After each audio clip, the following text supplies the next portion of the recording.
So to start off with, I just want to take a quick minute to talk about the Vermont Fish and Wildlife Department's bear program. So we are the agency that is responsible for the management and conservation of black bears in Vermont. And so to make sure we are managing for a healthy bear population, our program has a four-pronged approach. We oversee the state's bear hunting season, and we work with bear hunters to collect important information about every bear they harvest in the state. And it's actually this information that allows us to estimate how many bears we have in Vermont. We have a really robust and diverse program focused on habitat management and conservation. And that includes management specific for black bears, but really we're looking to conserve and manage habitat for all of Vermont species. We do occasionally engage in research projects. Typically, our research has focused on trying to understand the habitat needs of our black bear population and to understand how human development impacts their use of important habitats. And then an ever-growing part of our program is trying to resolve and ideally prevent conflicts between people and bears. But really, for that aspect of our program to be successful, we need active participation from all Vermonters. And so that's really my hope with tonight's conversation, is to give you all better tools and information to help you start taking a more active role in preventing conflicts. And so for you to be able to do that, I see it as kind of a three-step process. The first step is you have to take time to learn about black bears, understand their needs and behaviors. Then you need to take steps to help keep our bears wild by securing human foods. And then the third step is to think about ways that you can help conserve and manage land for wildlife in Vermont. But tonight we're really going to focus on steps 1 and 2 of this process. So first, getting to know bears. Some kind of key things you should understand is that they have a really powerful sense of smell. And it's really their strongest sense, and it's the primary way they interpret the world around them. They are a relatively intelligent animal. They're good problem solvers, and they have shown that they're able to have long memories. They're also a relatively long-lived animal. Black bears have been documented living well into their 30s, and they are opportunistic omnivores. So it means they have a very diverse diet, and they're always willing to try a new food. And really a key to understanding bears is understanding their diet. And so here in Vermont, it is a very diverse diet, but it is a diet that is dominated by plants. So they eat lots of different types of vegetation, but really the bulk of their diet comes from products produced by plants. So they're fruits, things like acorns, beech nuts. Those are really big key foods for them. They also eat a lot of apples, berries, wild cherries, all sorts of different types of fruits. They also eat a lot of insects, and they will opportunistically eat meat, primarily newborn deer fawns and moose calves. They'll also eat nestling birds, and they will eat carcasses when they find them. All right, now a little bit about black bear biology. Black bears do have home ranges, so they kind of have a core area where they spend most of their time. The size of that home range can vary. It can be anywhere from 5 square miles, and in some parts of the country, they found bears having home ranges as large as 100 square miles. But something to think about with their home ranges is that they are not exclusively territorial. And so what that means is that they will have home ranges that overlap with each other, and they will travel long distances outside of those home ranges to find good food. So if there's a food shortage in their home range, they will leave it temporarily to find something else to eat. Bears hibernate to avoid a lack of food. So a lot of those foods I listed on the previous slide are only available during short parts of different seasons. And really, most of those foods are only available in the spring, summer, and fall. So once we get to the winter, it's really hard for them to find food. And so their strategy is to just sleep until there's more food. But it's important to think about that. So they are really, when they are out and active feeding during the spring, summer, and fall, they have to put on a lot of weight so that during the winter, when they're not eating, their body can survive off of all that fat they stored during their active months. And I also point out, it's important to remember that for our male bears, the lack of food really is the only thing driving them into a den. And so if we have a really mild winter and there's still a lot of food on the landscape, they will come out of their dens. Bears breed during the summer. The peak of their breeding season is usually in June. Bears are kind of cool in that they have a process that's called delayed implantation. So after breeding, the sperm will fertilize the egg in a female, but then it goes into the state of suspension, and it doesn't actually embed in the uterus and start developing into an embryo until November. And there's a lot of theories about why this is, but it's pretty interesting. So really a bear, even though it's breeding in June, she's not actually pregnant until the fall. The cubs are born in January while she's in her winter den. And here in Vermont, most females will give birth to 1 to 3 cubs. The cubs stay with their mother for usually at least 16 months. So almost a year and a half, they are traveling with their mother, learning what is food and where to find food, and just learning how to be a successful and safe bear. When they disperse, typically females will end up setting up a home range that's very close to their mother and sometimes overlapping with their mother, but those male cubs will disperse really far away. Okay, so now let's shift gears and start talking more specifically about how we and bears interact. And so just kind of as a brief overview, why do bears come into our backyards looking for human foods? There's a variety of reasons, but research has shown that the primary cause that brings your average black bear into someone's backyard is a lack of natural food. And this can happen for a lot of different reasons. I'm not sure if you guys experienced more conflicts around the lake this summer, but throughout most of the state, we did see an increase in conflicts. And we think the big reason driving that are the drought conditions we had this year. It just made life a lot harder for many of our plants, which the bears rely on. So therefore they were having a harder time finding food as well. But then you also just get some kind of cyclical plants out there. So things like acorns or oak trees and beech trees don't necessarily produce big crops of nuts every year.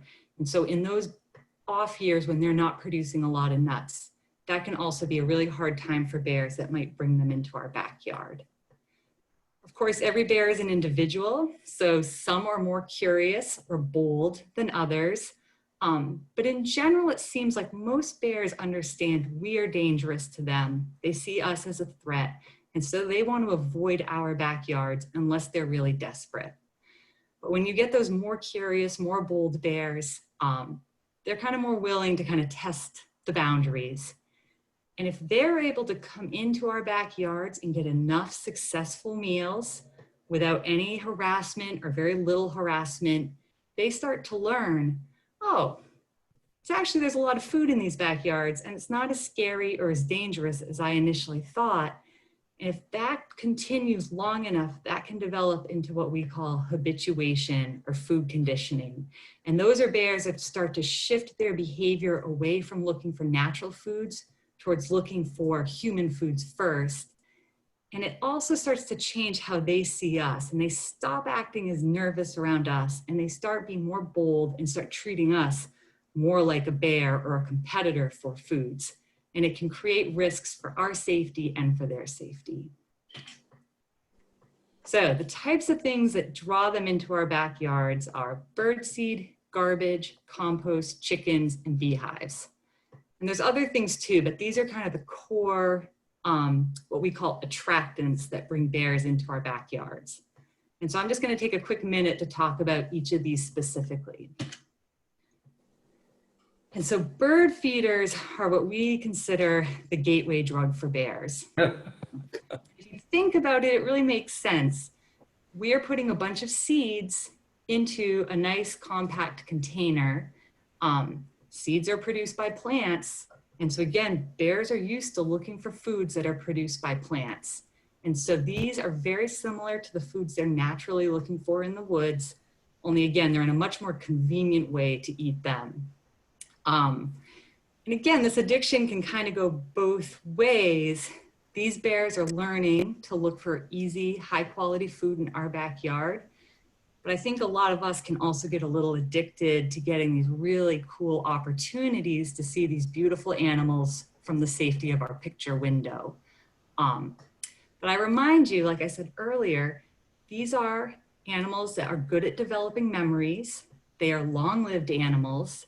And so when you have a situation like this with a female bear who's coming in with her cubs, every time they come into a backyard to eat out of a bird feeder, she's forming memories, her cubs are forming memories, and she may live to be 20 years old. Her cubs may also live to be 20 years old.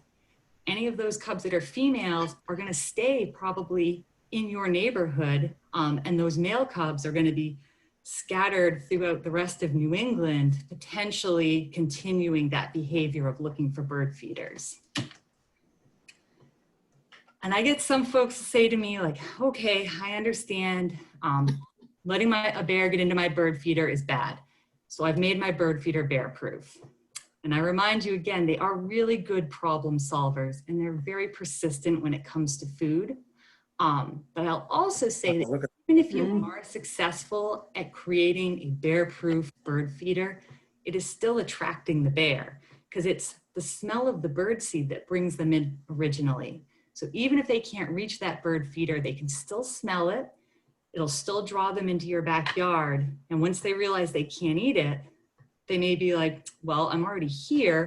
What else is there for me to get into? Or maybe does your neighbor also have a bird feeder? So I really say trying to bear proof your bird feeder is not the solution. I get other folks who tell me it's okay. I take my bird feeder in at night. And I like to point out all of these pictures I've shown were taken during the day. Bears are not nocturnal. They're active at any time during the day. And when we see bears being more active at night, they're actually shifting their natural behavior. They tend to be more active in the mornings and evenings, but they're coming to your backyard at night because they're trying to avoid you. And then I get a lot of people who tell me that they wait until the bear hits their bird feeder and then they take it down for the year. And again, this is not a great option either, because if we all did that, that would still create hundreds, if not thousands of opportunities for our bears to still learn that behavior of coming to our backyards looking for food. So really, the best solution is to just not put out bird feeders when bears are active. And the rough guideline here in Vermont is to take your bird feeders down on April 1st and not put them back up again until December 1st. But again, I'll remind you, that is just a rough guideline. If you hear from neighbors that they've seen a bear in the neighborhood and it's December 15th, we recommend you take your bird feeder down for another week or two because clearly that one bear hasn't entered its den yet. Garbage is a little tougher than bird feeders because feeding the birds is an option, but generating garbage, unfortunately, is not an option. We all do it. But there are a few things to think about to help try to minimize the chance that a bear is going to get into your garbage. The first is to make sure you're securely storing your garbage. And that means storing it in some sort of building, if you have a shed, a garage, or a basement, and to think about storing it in some sort of bear-resistant container. And there are kind of manufactured bear-proof garbage cans out there, but there are also a lot of creative ways where you can kind of retrofit your existing garbage can to make it bear-proof. And at the end, I'll provide a link to our website where we actually have some specific tutorials on how to do that. The other thing to think about with garbage is minimizing the odors. So going to your transfer station as often as you can. If you have curbside trash pickup, waiting until the morning of pickup to put your garbage out. Don't put it out the night before. If you have any really smelly food scraps and it's going to be a while before you can go to your transfer station, consider putting them in your freezer for a few days. And there are ways where you can use ammonia or mothballs either around your garbage can or in it to help minimize the attractive odors to a bear. Compost is something we need to talk about a lot more these days as well. And again, it's very similar to garbage. You want to think about minimizing those odors. The best way to do that is to make sure you're following the recommended compost recipe, which is 3 parts brown material to 1 part green material. So every time you put a bucket of kitchen scraps in your compost, you should be putting 3 buckets of leaves, sawdust, wood chips, hay, something like that. If you are doing backyard composting, we really recommend you consider getting a tumbler instead of doing an open pit compost, and try to get some sort of tumbler that has a door that doesn't open really easily. And then there's also the option of just sending your compost to your compost station and letting them do it for you too. And we really recommend that for folks who have a persistent issue with bears in their area. And of course, don't put meat or dairy in your compost, because that really can draw bears in. If any of you keep backyard chickens or bees, our request is that you invest in electric fencing. That's your best solution for protecting your bees and chickens from bears. And so why is all of this important? Bears, when they come into our backyards looking for human foods, very often can create lots of different types of property damage, which can be really frustrating and in some cases can be expensive. It increases the chance that we're going to have a close encounter with an animal and surprise these animals and potentially kind of back them into a corner where they feel unsafe and may feel like they need to defend themselves, which puts a risk to our safety. But really, the biggest issue is that we are creating a threat to their safety by allowing them to come into our backyards. Bears that are feeding in backyards typically have to cross roads more often, so they're more vulnerable to getting injured or killed by vehicles. And every year in Vermont, we, Fish and Wildlife Department or landowners or residents get put into situations where they end up having to kill bears, either trying to protect property, or again, in some cases where bears have really crossed the line and start breaking into people's houses and really start to create a threat to our safety. And I will say that those of us who work for Fish and Wildlife, we do not like that part of the job. It's very disappointing when we have to put a bear down because, again, a lot of times these are situations that if we had gotten on top of them earlier and weren't allowed to escalate to that level, they could have been preventable. So a quick kind of checklist reminder of everything I just talked about. Only feed birds during the winter months. I know that that is really hard for bird watchers, people who love birds, or people who love wildlife in general. Having a bird feeder can be a really fun way to interact with wildlife. But I will recommend, if you really enjoy feeding the birds, that you go to Audubon's website. They have a really cool part of their website now where you can kind of put in your address or zip code, and they will generate a list of native plants to your area that you can plant in your yard or in your garden.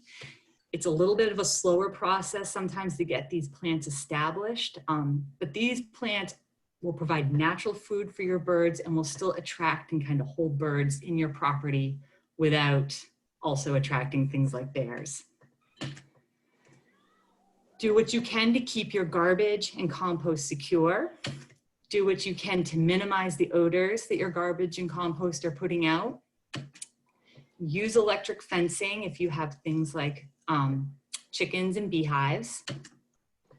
I didn't talk about this specifically, but if you have berry bushes or fruit trees, make sure you're harvesting your ripe fruit promptly. Make sure you're keeping your grill clean. So clean it every time after you use it. And then don't feed your pets outside. And so with that, I'd love to open it up to questions and discussion. And I'll leave this up in the background as kind of a reminder. Okay, we got someone else coming in, joining us now. Can everyone hear me? Can someone nod your head? Great, okay. I'm going to suggest that we do this randomly, that if you have a question that you unmute yourself and just ask it. And if we need to have some traffic cop activity, I'll step in and do that. But I'd like to ask the first question of Jacklyn, and that is, how large is the bear population in Vermont? Yeah, so it ranges from anywhere from, we think, around 3,500 to 6,000. But our more recent estimates have been showing it around maybe 4,500 to 5,000. And again, so I mentioned before, you know, we're estimating it based on bears harvested. It's not a perfect way to count. It's not like a census, you know, but it is a consistent way. So at the very least, it gives us a multiple figure, and it also lets us track whether or not our bear population is growing, decreasing, or stable. And really what we've seen over the past 5 years or so is that our bear population has been relatively stable. And if not the last couple of years, it may actually be decreasing a little bit, which is always surprising to people because with conflicts, it feels like our bear population is ballooning, but that's not what the data is showing us. Interesting. And I'll also say our estimate is at this time is only statewide. So it doesn't mean that in a specific region of the state, maybe we are, you know, we may be seeing little increases in certain parts of the state, but overall, our bear population is pretty steady. Jacklyn, what's the, it's Peter Loughran. What is the season, the actual time for the bear hunting? And is there a cap on the number of bears that can be harvested each year? Yeah, so the season starts September 1 and it goes, I've actually got it written down here. I never can remember the exact end date.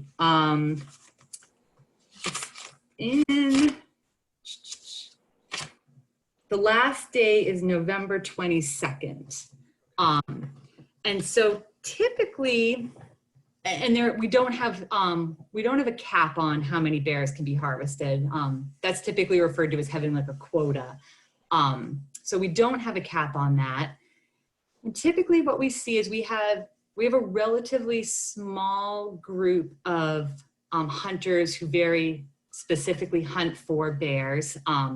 A lot of those folks are people who have trained bear dogs, and they have to have a specific permit to be able to hunt. And so we usually only have about 100 of those throughout the entire state.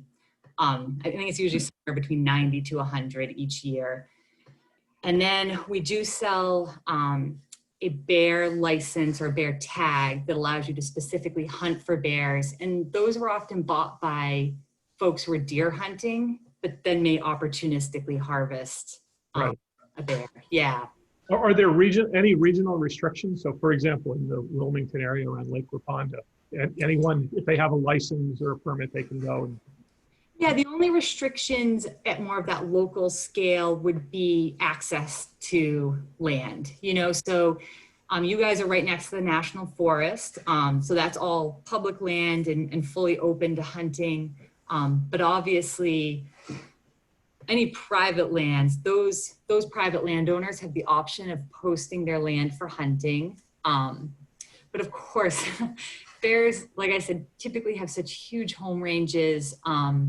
And during those fall months, that's when they do a lot of those big movements outside of their home range if they can't find good food, because they're really at that point of like, all right, I need to put on a lot of weight fast because winter is coming. And so they can be moving, you know, 20, 50 miles away from their normal home range. So again, thinking about really local restrictions, you're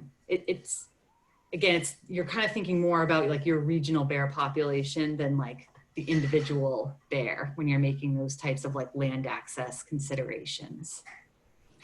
That's great. Well, you've held your audience, Jacklyn. We have 23 folks out there, and Oh, great. I just want to remind everyone to unmute yourself.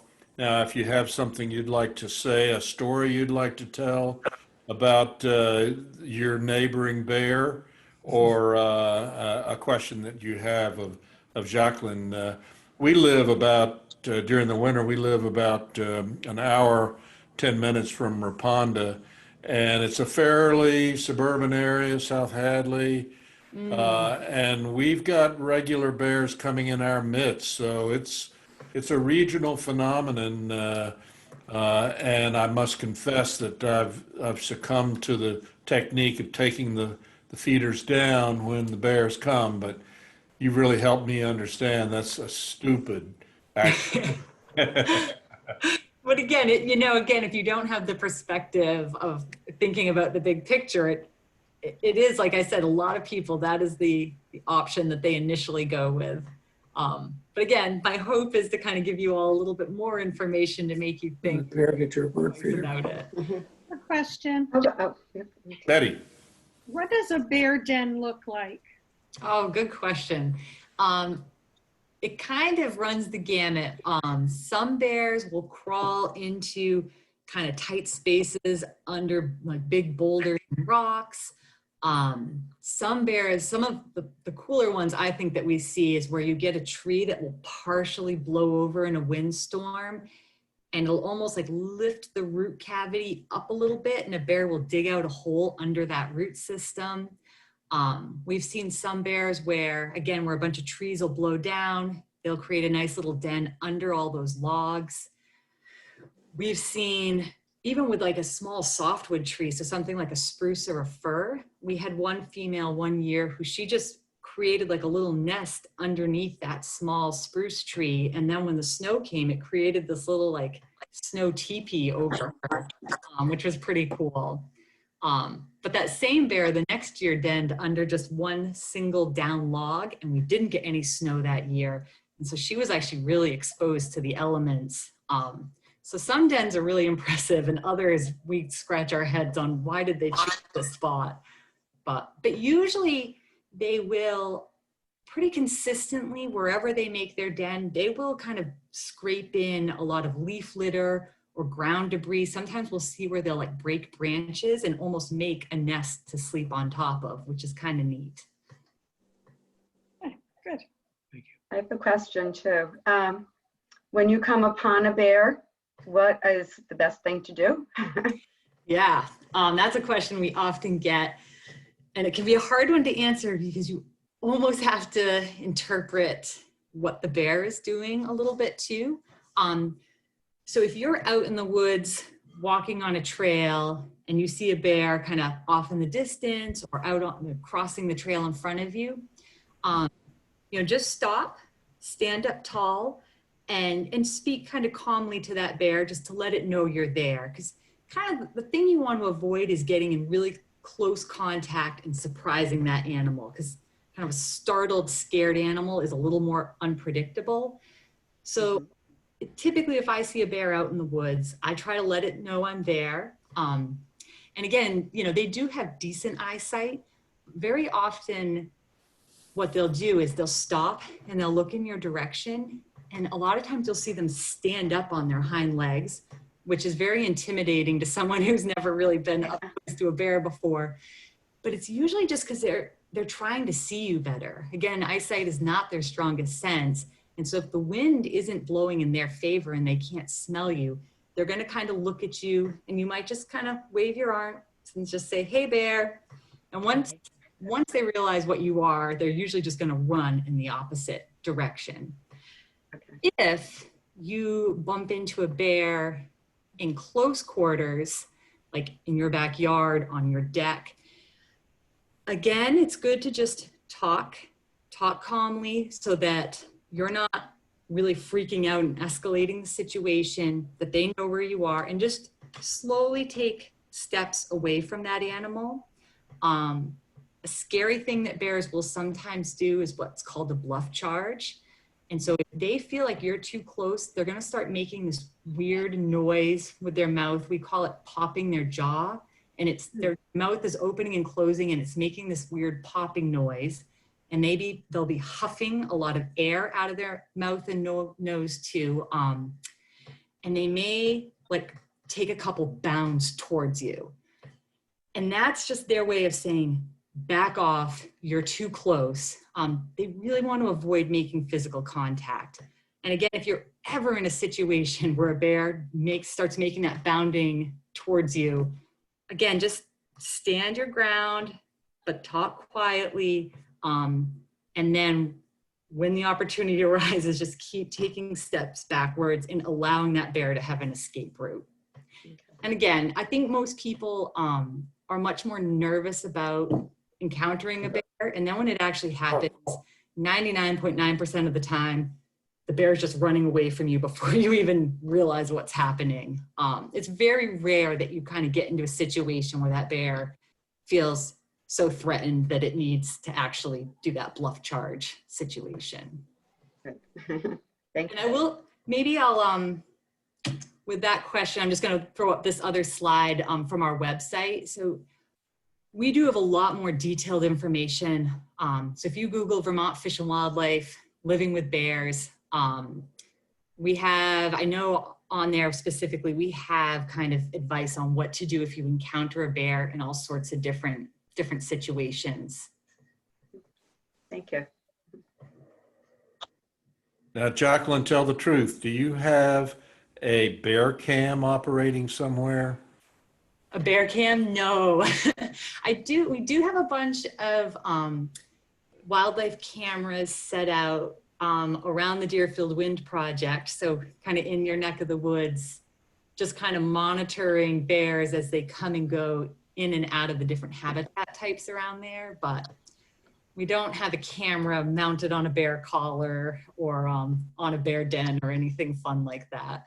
Will you explain the wind project? Yeah, so the Deerfield Wind Project is built in some of the largest concentrations of what we call bear-scarred beech. So beech trees have this really thin gray bark, and they produce a nut called the beech nut, which bears really prefer as their fall food source. And so where you get like a big concentration of beech trees, they will sometimes climb the trees to feed on the nuts directly out of the tree. And where we see areas with lots of scar marks from bears repeatedly climbing up and down these trees, we consider those kind of critical feeding areas for bears.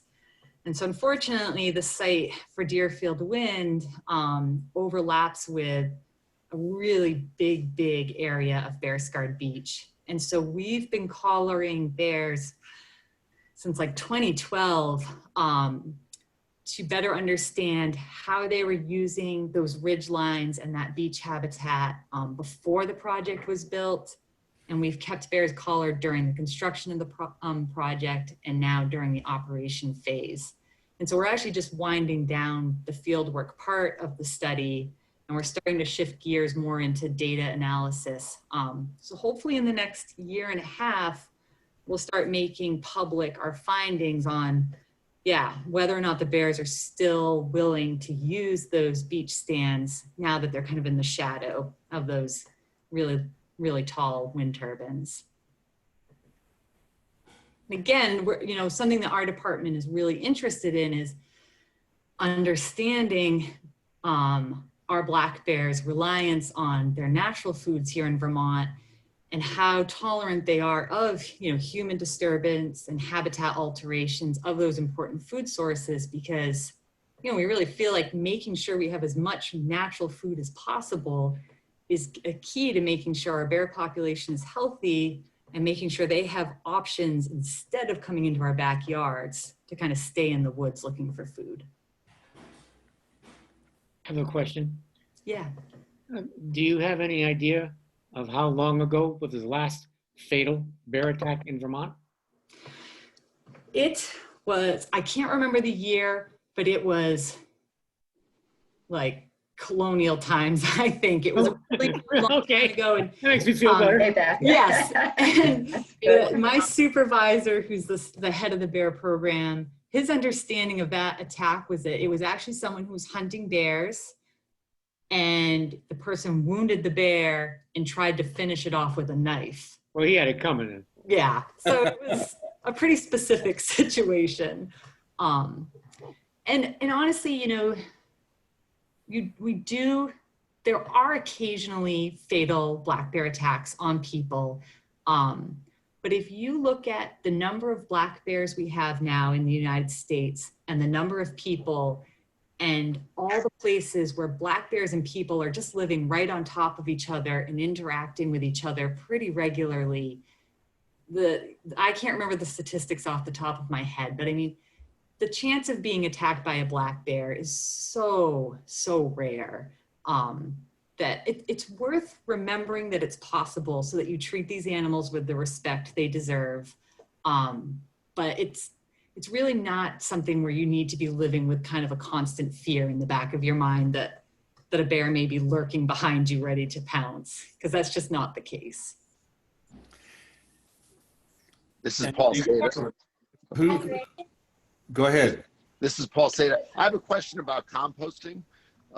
And you talk about using the brown material 3-to-1. That makes sense. What do people find? Because that's what I think may have been attracting them. I had one on my back deck earlier this summer, and I was not doing maybe enough brown material. What are people in general doing that are not processing their compost off property? Is it leaves that they're using, or sawdust, or what's the best mechanism and convenience-wise that people would recommend for effective composting? And does the brown material really kill the smell? And is that what makes it valuable?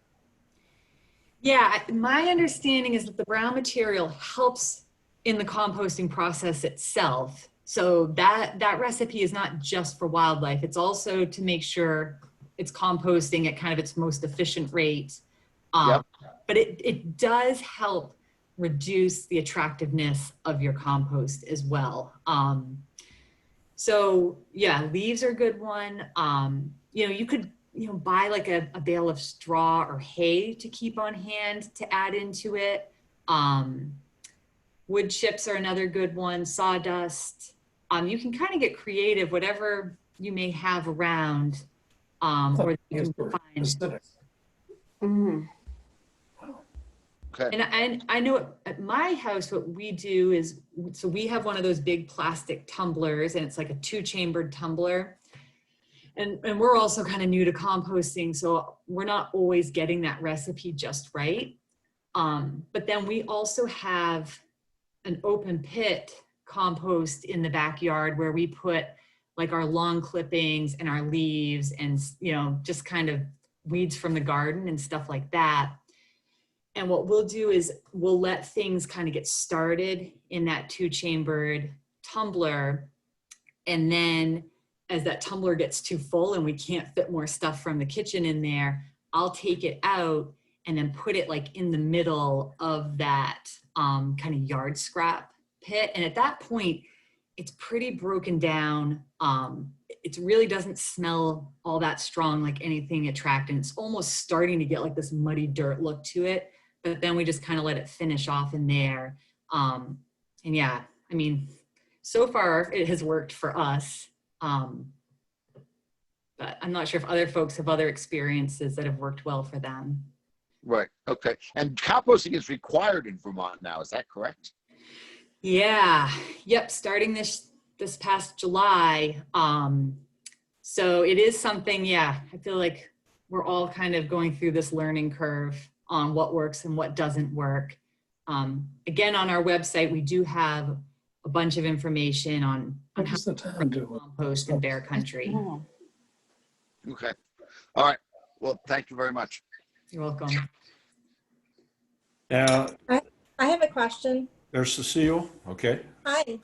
So I go running a lot with bells, and some people make fun of me for the bells. And I run up Stearns Road, back over to Ware Road, so I'm kind of quiet. Are the bells a good idea or not? Yeah, it's kind of a signal to let the bear know something's coming and for them to stop and pay attention. So yeah, it's not a bad idea. And I know folks who live like in grizzly bear country, you know, lots of people will go hiking with bells on their bags. Of course, out there, they're also carrying bear spray too. And that is something to consider. You know, I do often carry bear spray with me when I'm at work. You know, if you're going for a run in your neighborhood, I wouldn't say you need to be like running with bear spray. But you know, if you're going to go like backpacking for the weekend or something like that, that's not a bad thing to have either. I mean, I know, I can't remember if it was last summer or the summer before, but on Glastonbury Mountain, the shelter up there, we ended up having to put down a bear who was really harassing hikers and trying to like steal their backpacks to the point where people were pretty nervous. So again, that's another option. But I think running with bells, better safe than sorry, right? Yeah, thanks. On the compost, we use the paper bags and paper towel rolls, and I buy the cardboard egg cartons because all of that counts as brown material. So, you know, to gather up as many grass clippings if you do that too. Yeah, that's a good suggestion. All right, thank you. Who else has a question or a story? Hi. Jack? Oh, go ahead. I was just gonna say that running with bells, in Alaska, they kid you if you have bells because they tell you that you're just telling the bear it's lunchtime. I have heard that before, yeah. Jack, did you have a question? See, I got a lot of jokes about my bells. Yeah, we always know when Run jingle into bells a are coming bear, so by. it must be working for me. Yeah. Oops. So Jacklyn, Jack Witness here. Thanks for joining us and being able to do this on relatively short notice when we had a hot topic that we wanted to discuss with you. Really appreciate your flexibility and nimbleness. So I think you covered a lot of the items in your in the beginning that I was thinking about. You really did a nice job on that. But one of the things about Lake Raponda is we're a sort of more of a vacation area. There's not too many of us that live here year round.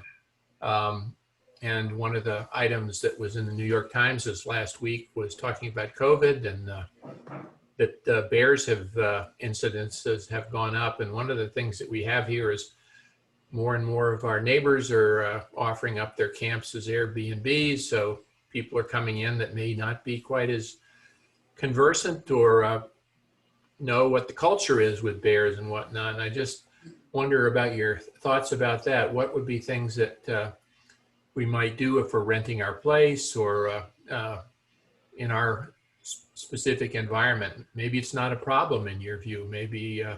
Oh, no, it is.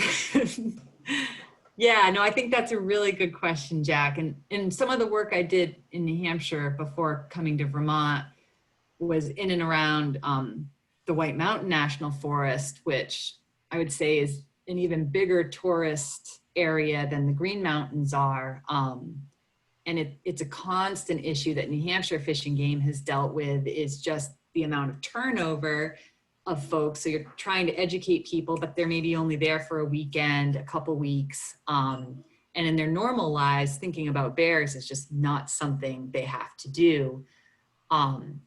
So I would say, you know, something you guys could consider is maybe creating some signs that or like some sort of like laminated info sign or something that you could leave on kitchen tables at Airbnbs for people when they come in, just kind of with some basic bear facts and some of the basic, you know, best behaviors that you kind of expect of folks in your area to help minimize issues between people and bears.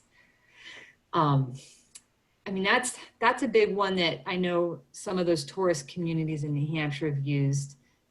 I don't know if you guys, I don't think you guys do like shared dumpsters like they do at Chimney Hill or anything like that, do you? No. Dealing with garbage at their own house. Yeah. I would just think signage may be a really good thing to do. Again, if you yourself are advertising your place as an Airbnb, I'd be upfront and just put that kind of in the listing for the Airbnb that, you know, this is bear country. Unfortunately, Wilmington has had kind of a relatively long history now of some really habituated bears and regular conflicts. So I feel like you guys probably need to be a little more proactive than some of our other communities in Vermont, because you guys unfortunately are in kind of one of the hotspot communities, which is not necessarily any fault of your own, but it has just worked out that way. And again, that might be, you know, you guys living there probably would have better kind of firsthand thoughts on how to maybe reach some of those more kind of transient members of your community, or maybe more temporary visitors to your community. But I will say too, the other book that's on this slide right here, the Living with Black Bears, or Living with Bears Handbook by Linda Masterson. That's a really good resource if you kind of want to take more of a deep dive into this topic. And she has a lot of really great, just general information about bears, but a lot of really specific information about what we as people, and then more even what communities can do to think about how they can make their community more bear friendly. So that might be worth too, seeing if you can get that at the library. And maybe a few of you guys can take a look at it and think if that would give you some kind of creative ideas that might work for your community.